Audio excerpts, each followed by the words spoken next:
Mga kapamilya, o kumusta po kayo? Kayo po ba'y may sweet tooth? O mahilig ba kayong mag-crave ng panghimagas after having your meal? Sa anumang salo-salo, talaga namang inaasahan natin na makikita natin ang mga matatamis na kinagis na natin, grande man o maliliit ang pagtitipon, di po ba? If it's a snack, ang tawag natin dito ay kakanin.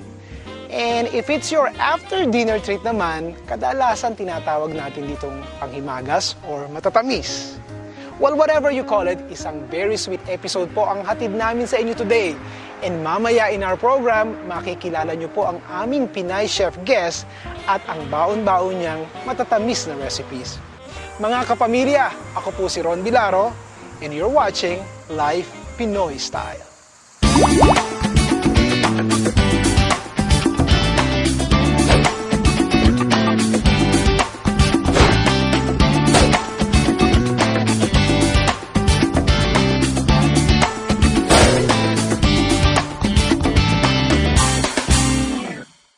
Marilyn Santos Macnab was born in Malabon. Nagtapos siya ng BS Biology sa University of the Philippines bago nag-immigrate sa Amerika noong 1983. Bata pa lang si Marilyn at mahilig na talaga siya sa matatamis.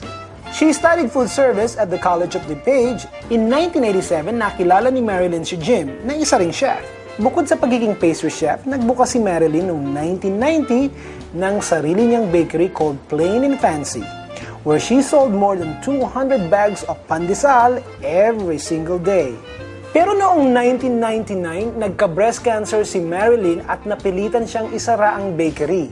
When she recovered and was ready to work full-time again, bumalik sa pagiging pastry chef si Marilyn. This time, sa Arthur Anderson Building at later sa Sears Corporate Headquarters. Since 2002, she has been teaching at the Cooking and Hospitality Institute of Chicago. We're standing just outside this very quaint cottage home ni Chef Marilyn dito po sa West Chicago. Hi, Chef! Ron, how are you? Nice to see you. Kumusta ka? Mabuti. Nice compressed ko dito sa bahay mo. Yeah, it's a really nice day today. Lots of trees. Mahilig ka pala sa gardening. Oh yeah, organic too. How long Yeah, have you lived here? 15 years. Talaga? Yeah. Show me naman yung garden. Sure. Okay. Yeah. So I love purple cornflowers and rudbeckias, and I love lilies. So, but the lilies are almost done now. Are you the only one who does the gardening? Oh here? yeah. My husband mows, cuts grass. That's it. Okay. Ano naman yun? Those are called Monarda bee balms. It's very fragrant. So I always ask people to smell the flowers. Yeah.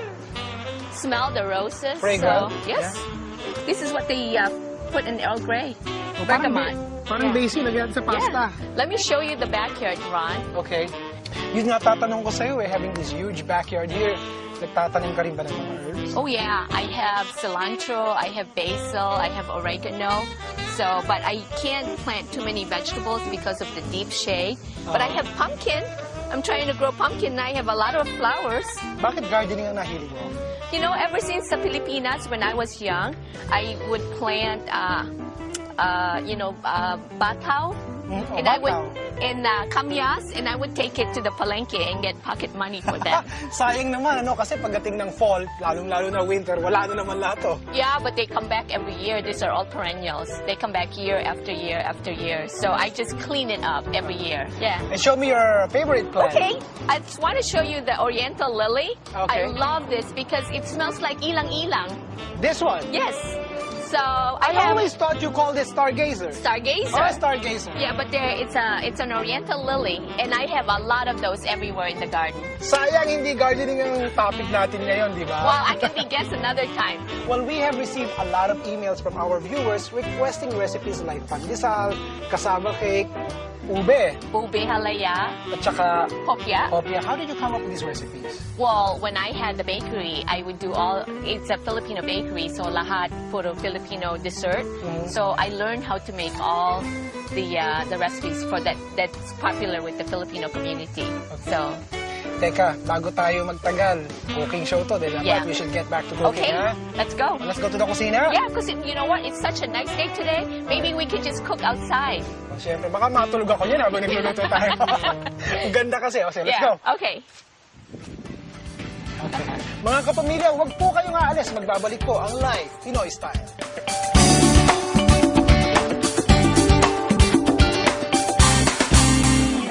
Mga kapamilya, welcome back po dito sa Live Pinoy Style at kasama natin ang special Pinay chef guest natin.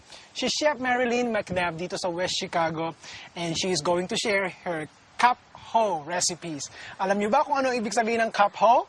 Help me out here. C for Cassava. U or U for Ubi. And P for pandesal. Pandesal and H-O For hopia. Okay, what takes the longest?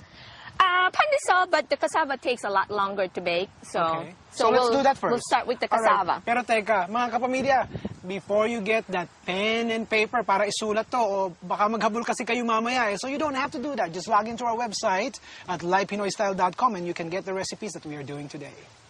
Ready? Ready? Okay. Okay, so you take your eggs, you break 4 eggs. Okay. So 4 eggs into a bowl or a big cup. And you try to break it up so it's easier to mix with the milk.